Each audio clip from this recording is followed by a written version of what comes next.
Hello guys! Hello Capricorn! Welcome dito sa aking channel, Kapalaran 888. Welcome! Alamin natin kung anong messages, vibration, gabay energy para sa lahat ng Capricorn. Ito ay weekly tarot simula December 18 hanggang 24. Capricorn. General reading to guys, so pwede kang makaresonate. Gamitin mo ang iyong intuition. Okay, so first two cards is number 34 and 22. So, mayroon ditong Capricorn na may trabaho siguro siya. Sobra siyang busy sa linggong ito. Focus siya. Sobrang overtime, weekend, or pwedeng workaholic to. So, 7. Ang rason dito kung bakit sobra siyang workaholic kasi may kailangan siyang tapusin. Kasi nangangailangan siya ng additional income. So, kailangan niya ng additional money. So, kailangan yung tapusin ang trabaho ito as soon as possible, parang ganon. So, mayroon din ditong official person 22. May ibang Capricorn na posibleng makatanggap kayo ng promotion sa trabaho, salary increase, or posibleng kayo ay ipapatawag ng official person. It's either your employer, your boss, or kung sino man siya na may kapangyarihan sa pinagtatrabahuhan mo. Ito din official person is pwedeng may kailangan kang ayusin sa linggong ito na mga documents, government documents, papers, or kung ano man siya, Capricorn. So, comment down below.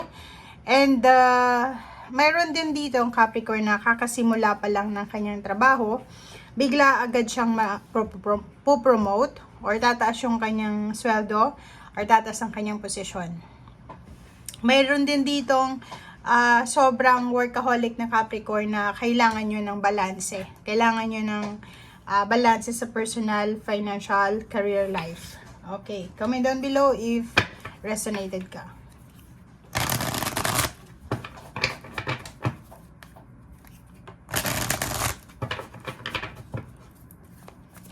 Oops. Okay. Okay, Capricorn. Meron ditong balance, oh. So, dito, sinasabi ng baraha mo na kailangan mo talaga ng balanse sa linggong ito. Kung makikita mo yung mga numbers mo, lahat balance. Number 7, 11, 22, 2, 4. So, sa sobrang workaholic ng Capricorn, sinasabi ng baraha sa inyo na make sure na bigyan nyo ang sarili nyo ng time para makapagpahinga. May celebrate yung Christmas season or pwedeng makapag-spend time sa yung family. Meron sa inyo ditong naghihintay, so kailangan nyo din ng pasensya. Pwedeng naghihintay kayo ng bonus, naghihintay kayo ng regalo, naghihintay kayo ng sagot, naghihintay kayo ng confirmation or kung pa man. Basta nasa waiting period kayo ngayon. Number 11, pwedeng yung hinihintay mo is yung manifestation of your dreams. Kasi 11 siya is manifestation. So, kinakailangan mo dyan ng sobrang pasensya. Nandito ka sa 4, discontent and boredom. Merong mga na-homesick na Capricorn. Merong mga Capricorn na nawawala ng interest. Parang hindi sila masaya sa Christmas or sa nangyayari ngayong December. Meron ditong gustong talikuran yung pangarap niya. And meron ditong gustong ibahin yung cycle ng buhay niya or yung direction. So, meron ditong Capricorn na medyo hindi siya nasa mood para gawin kung ano yung mga gusto niya gawin. So, parang gusto niya maghintay na lang or hintayin na lang kung kailan magiging balanse yung kanyang buhay. Okay?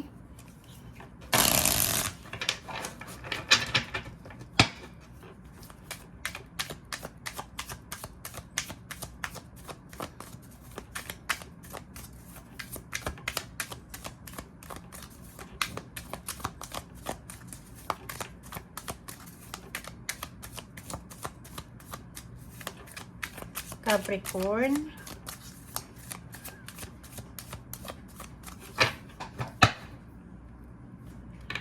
Okay, so meron tayo ditong 4 of Wheels. So, yun.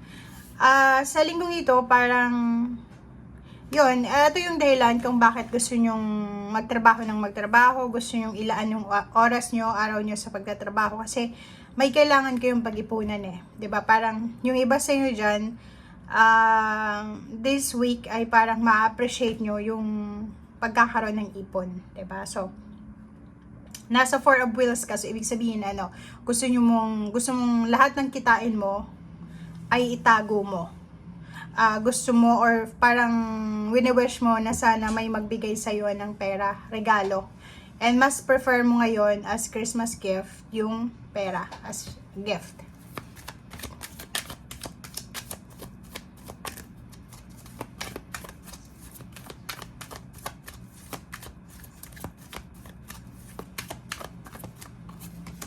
Okay, so King of Cups. Meron dito ang King of Cups. So, sinasabi ng baraha sa'yo na if ever man daw na for example lang may magbigay sa'yo ng regalo, may magbigay sa'yo ng ang tawag dito, suporta, diba? Protection, support, emotional.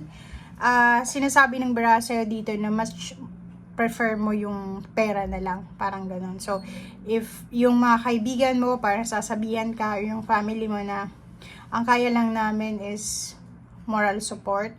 Yung iba sa inyo dito, Capricorn, is sobrang disappointed. Okay? King of Cups and Four of Wheels, sinasabi ng barahan na huwag tayong masyadong nakafocus doon sa pagsisave ng pera. Like this week, like sobra tayong workaholic, hindi ka na natutulog, hindi ka na kumakain ng tama dahil gusto mong kumita ng malaki, part-time dito, part-time doon, may full-time pa. Kasi balance ang kailangan mo sa ngayon Kasi yun yung kailangan mo, balance. Unahin mo daw, Capricorn, ang iyong sarili.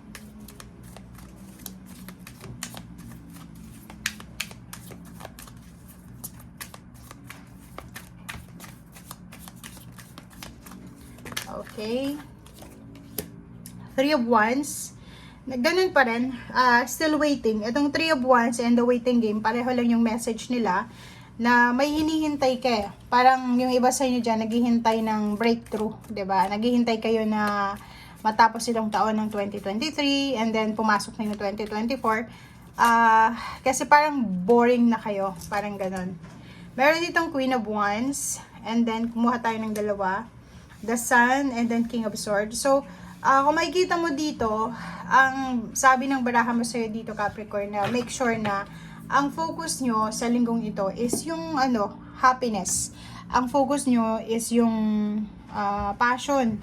Like, hindi ka naman dapat na nandito ka kasi sa Queen of Wands 'di ba? Yung parang yung iba ay nag-enjoy, nagpaplano para sa kanilang party, nagpaplano para sa kanilang celebration. Pero ikaw busy ka sa paghahanap ng trabaho, busy ka sa overtime, busy ka sa kung ano man kung may business ka, busy ka sa business mo. So, dito sa King of Swords, sinasabi na kailangan daw ang focus mo sa ngayon, sa linggong ito, just this week lang, or sa linggong ito lang, is yung happiness mo. Personal happiness, family, friends, or yung time para makapag-relax ka. Okay, so yan ang sinasabi ng baraha, Capricorn. Thank you and see you again. Bye!